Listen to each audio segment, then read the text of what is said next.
sou o William Lucas. E eu sou a Tana Camille. Somos estudantes do terceiro ano do Colégio São José, Abreu Lima, Pernambuco. Como somos pré-vestibulantes, constantemente estamos em busca de novas informações, dos mais variados tipos. E recentemente achamos uma informação muito importante, que é no mínimo preocupante, que é, em meio a todo esse caos que estamos vivendo na política nacional, acabamos percebendo que vários direitos historicamente conquistados pelos jovens vêm sendo afetados. E todos esses dados conseguimos pegar no site oficial do TSE, Tribunal Superior Eleitoral. E quando nos deparamos com esses dados, acabamos percebendo que vem tendo uma diminuição da participação política dos jovens entre 16 e menores de 18 anos ao longo desses 33 anos. Isso. E esses 33 anos que ela quer dizer é 33 anos da nova Constituição Brasileira, que foi feita em 88, que deu esse direito facultativo aos jovens menores de 18 anos. E mesmo esse voto sendo facultativo, os jovens já possuem um enorme poder de influência nas formações políticas do cenário nacional. E foi exatamente por isso, por essa falta de dados que comprova o porquê desse desinteresse dos jovens que possuem o voto facultativo e por nós também fazermos parte desse grupo, que nós temos o dever de entender o porquê desse desinteresse por parte dos jovens. E foi aí que nós decidimos falar com o nosso coordenador, Vinícius de César, e mostrar nossas ideias para poder achar um motivo, um porquê de existir desse desinteresse nos jovens menores de 18 anos. Ele nos guiou pelo professor Tiago Beno, que é nosso professor de Sociologia e Geografia.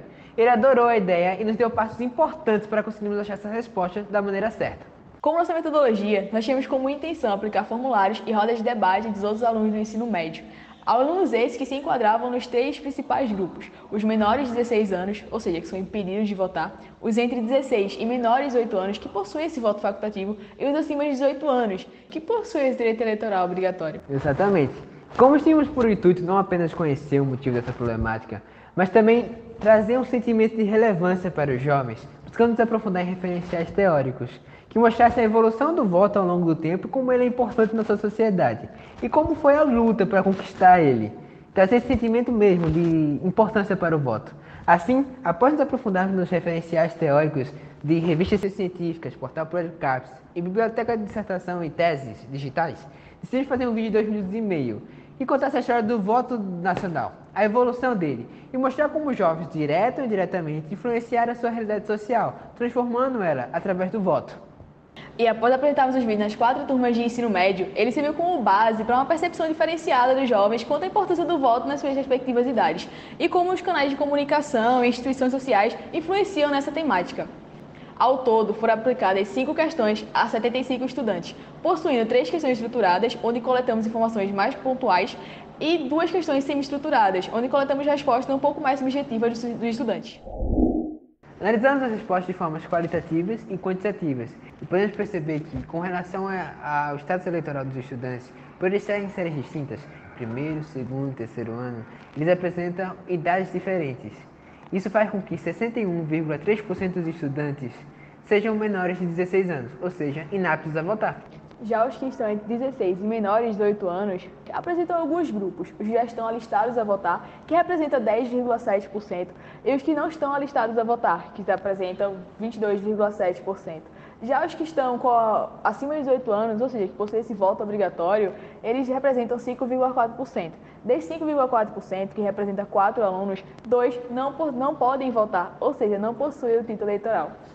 Já em relação com os principais tipos de influência, os estudantes se mostraram ser mais impactados pelas redes sociais, representando 61,3%.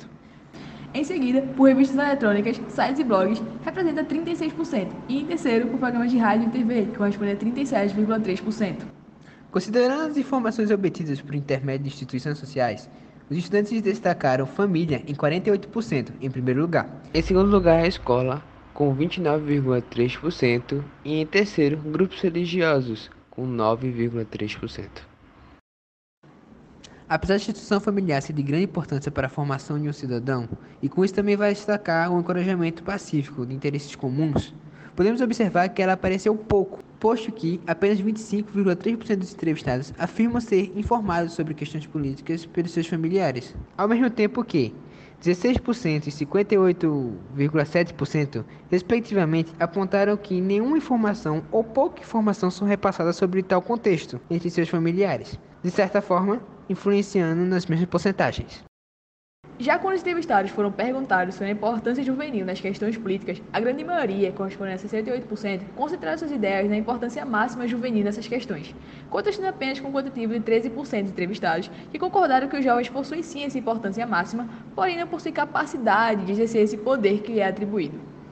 Essa percepção é um reflexo do sentimento de fragilidade ao qual os jovens vêm vivenciando na atualidade, conectados ao mesmo tempo e desconexos com articulações históricas que aconteceram com indivíduos da mesma idade em tempos em que o país estava em período de crise política. Em menores porcentagens, 4% de estudantes entrevistados responderam ser pouco importantes a participação dos jovens, afirmando também que eles não possuem a capacidade de participar das reivindicações sociais, sendo este o grupo mais preocupante esta pergunta, visto que mostram-se mais desacreditados que os demais jovens entrevistados.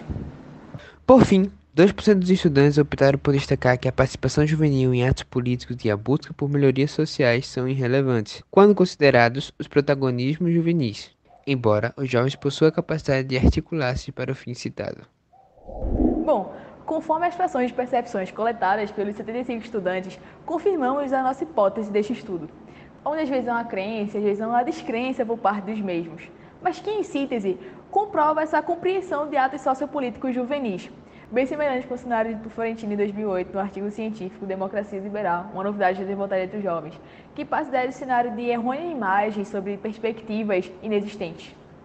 Portanto, pode-se averiguar que existe um entendimento de descredibilidade pelos próprios jovens ao protagonismo juvenil em exercício político, evidenciada por uma tendência de desinteresse coletivo que, devido à fragilidade formativa atuante sobre o mesmo, contribui ao decréscimo da autorregulação da democracia nacional. O recorte de realidades juvenis analisados personificam o posicionamento e desdobramento ora desconhecedor das ações até então desenvolvidas pelos jovens brasileiros atuantes em movimentos sociais, ora mostra-se receoso aos desfechos de suas ações e escolhas. Também podemos concluir que, sendo o conhecimento o ponto de partida inicial para essa tão sonhada participação política dos jovens, entende-se que, combatendo essas aversões citadas acima, esses problemas citados acima, o jovem poderá então fazer parte da democracia. Bom, esse estudo tem por único objetivo descobrir o porquê de existir essa aversão dos jovens à participação política. Descobrir também hipóteses que confirmassem ou refutassem o porquê essa descrença ou essa crença dos jovens em participação de atos políticos. Da mesma forma, essa pesquisa se legitima, certifica de tentar buscar essa simultaneidade dessas gamas de informações que bombardeiam os jovens que estão aptos a votar e exercer esse direito eleitoral obrigatório ou facultativo, e ao mesmo tempo como os canais de comunicação afastam ou aproximam desse meio sociopolítico, e também como as famílias e instituições escolares têm essa perspectiva também com os jovens. Bom, eu sou o Will. E eu sou Tainá. Muito obrigado por assistir.